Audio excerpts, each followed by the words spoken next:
శరీరంలో కొన్ని సూక్ష్మ నాడీ కేంద్రాలు, ఇక్కడే ఉపచ్చికలు అనేవి, వీటి గురించి వివరించుకుందాం. ఇది గోళీల్లాగా ముడులు ముడులుగా ఉంటాయి.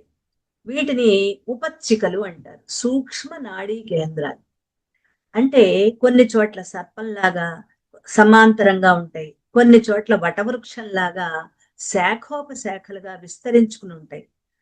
నేటి వైద్య నిపుణులకు, వైజ్ఞానికులకు ఈ నాడీ గుచ్ఛాల గురించి, అంటే కొన్ని నాడుల యొక్క సముదాయం, కొన్ని పువ్వులు కలిపి మనం కడితే పూల గుత్తే, పూల గుచ్చము అంటున్నాం కదా.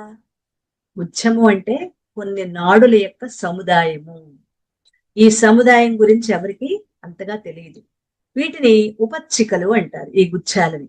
ఈ ఉపచ్చికలు యోగులు అన్నమయ కోశాన్ని బంధించి ఉంచే గ్రంథులుగా తెలుసుకున్నారు.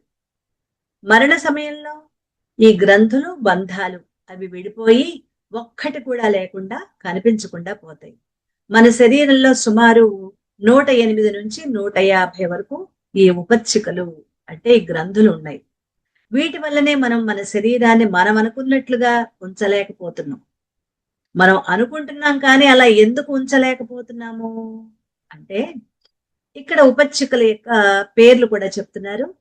ఆ ఒక్కొక్క ఉపచ్చిక ఎలా ఉపయోగపడుతుందో వివరిస్తున్నారు.